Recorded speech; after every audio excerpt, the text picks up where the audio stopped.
भाइयों, मैं सूर्यदेवल फिर से हाजिर हूँ आपके अपने चैनल एग्रीकल्चर गुरुजी में। किसान भाइयों, आज का जो हमारा टॉपिक है ये होने वाला है कि मात्र 400 से लेके 500 रुपये का खर्चा करके यदि आप एक महीने के अंदर, जैसे मान लीजिए आज हमारी सितंबर महीना चल रहा है, सितंबर से लेके अक्टूबर तक आप सिर्फ एक बार जो है 400 से 500 रुपये खर्चा करते हैं और इन 400-500 रुपये में मैं आपको एक ऐसे खाद का कॉम्बिनेशन बताने वाला हूँ कि इन खादों का मिक्सचर तैयार करके, इन खादों का घोल तैयार करके यदि आप इनका उपयोग अपने गन्ने की फसल के अंदर पानी के साथ में चलाते हैं, जैसे कि आप देख पा रहे हैं 12 चल रहा है खेत के अंदर, इस 12 को ऐसे चलाते वक्त इसे जो है आप टपका विधि के द्वारा पूरे खेत के अंदर चला दीजिए। यदि आप पूरे खेत के अंदर टपका विधि से इसे चलाएंगे तो इसके बहुत ही शानदार और अच्छे परिणाम आपको देखने को मिलेंगे। मैं ये नहीं कह रहा हूँ कि जितने भी खाद मैं बता रहा हूँ ये सभी खाद आपको डालने हैं। यदि आपने कल वाली वीडियो देखी थी उसमें मैंने NPK 2 के बारे में बताया था, यदि आप उसका उपयोग करते हैं तो आज वाले इस फार्मूले का उपयोग बिल्कुल भी ना करें।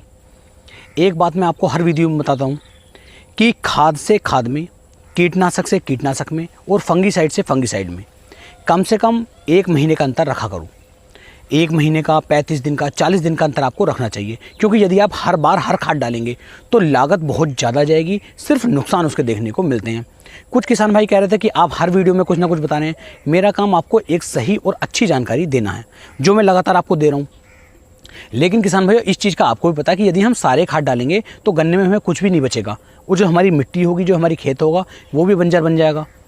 तो इस चीज़ का आपको ही ध्यान रखना है कि कम से कम एक महीने का अंतर खाद से खाद में आप जरूर रखा करें। हाँ, सिंचाई जो है, जो पानी आप दे रहे हैं वो आपको अपने गन्ने की फसल के अंदर समय से देने चाहिए। तो आज का जो हमारा टॉपिक है, मात्र 400 से 500 रुपये का आपको खर्चा करना है, और जो घोल, जो खाद का सोल्यूशन मैं आपको बता करके दे रहा हूँ, इसका उपयोग यदि आप करेंगे तो बेहतरीन रिजल्ट आपको देखने को मिलेंगे। इसके लिए आपको क्या क्या लेना है वो आप नोट कर लीजिए। सबसे पहले जो आपको लेना है वो लेना है डाई अमोनियम फास्फेट, जो हमारा DAP खाद होता है।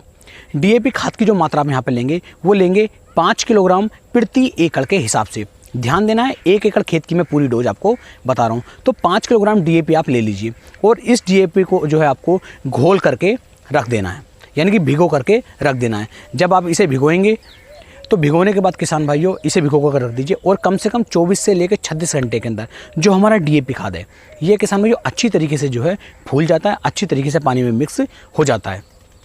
क्योंकि ये 100% घुलनशील खाद नहीं होता है, ये लगभग 80% ही किसान भाइयों घुल पाता है। तो 24 से 36 घंटे आपको लग जाएंगे इसका मिक्सचर जो है तैयार होने में।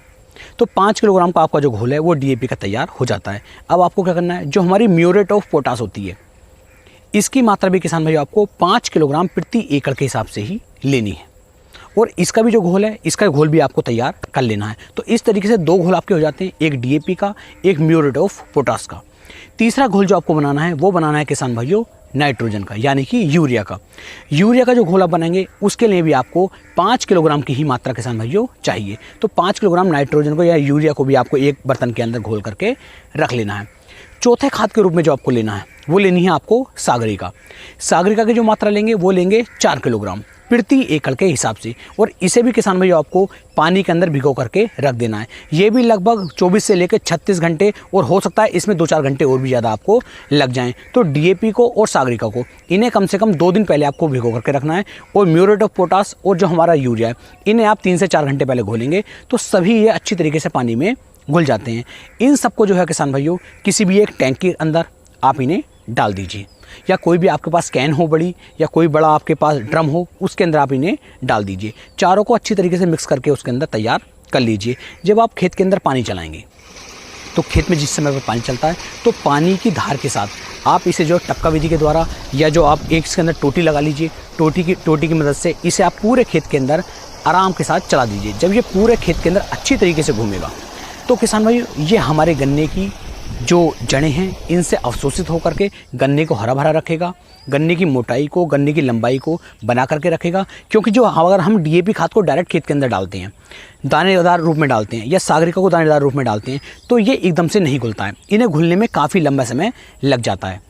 लेकिन जब आप इनका घोल तैयार करके खेत में पानी के साथ चलाएंगे तो ये तुरंत ही किसान भाई रिजल्ट देना आपको शुरू कर देंगे। बहुत ही शानदार और अच्छे रिजल्ट इसके आपको देखने को मिलेंगे। तो इस कॉम्बिनेशन का उपयोग आप एक महीने में एक बार कर लीजिए, किसी और खाद को मत डालो, कोई दिक्कत नहीं है। लेकिन अगर कीटों का अटैक चल रहा है तो नीचे कोई भी कीटनाशक डाल करके यदि आप उसका स्प्रे करेंगे तो ज़्यादा अच्छे परिणाम आपको देखने को मिलेंगे, क्योंकि कोई भी कीटनाशक इस समय पर इतनी अच्छी तरीके से रिजल्ट आपको निकाल करके नहीं दे पाएगा। तो इस चीज़ का भी आपको ध्यान देना है। तो किसान भाइयों, इस तरीके से आपको जो है इन चारों का कॉम्बिनेशन बना करके अपने गन्ने की फसल के अंदर यदि इसका उपयोग करेंगे तो बहुत ही शानदार और अच्छे रिजल्ट आपको देखने को मिल जाएंगे। उम्मीद है मेरी ये जानकारी, मेरी ये वीडियो, मेरी ये कोशिश आपको काफ़ी अच्छी लग रही होगी। यदि मेरी ये वीडियो आपको अच्छी लगी हो तो वीडियो को आप ज़्यादा से ज़्यादा शेयर करें। फिर मिलेंगे एक नई वीडियो में, तब तक के लिए मेरे सभी प्यारे किसान भाइयों को जय हिंद, जय भारत, जय किसान, वंदे मातरम।